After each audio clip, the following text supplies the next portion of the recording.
જસદણ તાલુકાના વિછિયા નજીક આવેલા ફૂલજર ગામમાં લોકોની સુખાકારી અને ખેડૂતોની વાડીઓને પૂરતું સિંચાઈ પાણી મળી રહે તે હેતુથી રૂપિયા 28 લાખના ખર્ચે બનાવવામાં આવેલા ચેકડેમમાં મોટા પાયે ભ્રષ્ટાચારના આક્ષેપો સામે આવ્યા છે। ખેડૂતોનું કહેવું છે કે 7 મીટર ઊંચો ચેકડેમ બનાવવાનો હતો, પરંતુ નબળી કામગીરીને કારણે માત્ર 2 મીટર જેટલો જ ડેમ ઊભો કરવામાં આવ્યો છે। સમગ્ર ચેકડેમમાં માટીના ઢગલા અને બાવળના ઝાડ ઝાંખર દેખાઈ રહ્યા છે, જેના કારણે ડેમ બેકાર બન્યો છે।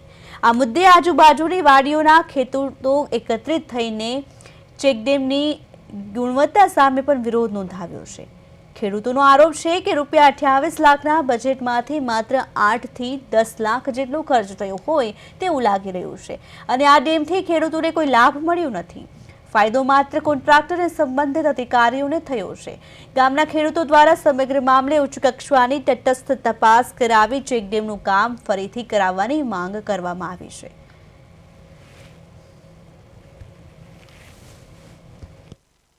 આ ચેકડેમની અંદર મોટો ભ્રષ્ટાચાર છે। જ્યારે આ ચેકડેમની રકમ 28 લાખ રૂપિયા હોય અને 7 મીટર એની ઊંચા હોય, પણ હાલ અત્યારે તમે જુઓ કે આ ચેકડેમ બની ગયું, કોન્ટ્રાક્ટરો ભાગી ગયા, માત્ર ને માત્ર 2 મીટર જેવી ઊંચાઈ છે અને આની અંદર 28 લાખમાંથી માત્ર 7 થી 8 લાખ રૂપિયા વાપર્યો એવું લાગે છે। એક બાજુ ભાજપ સરકાર એમ કહે છે કે અમે ક્યાંય ભ્રષ્ટાચાર કરતા નથી, પણ ખરેખર આવા ડેમ બનતા હોય ત્યારે હજારો ખેડૂતોને આ પાણીનો ફાયદો મળતો હોય, પશુ પક્ષીને ફાયદો મળતો હોય।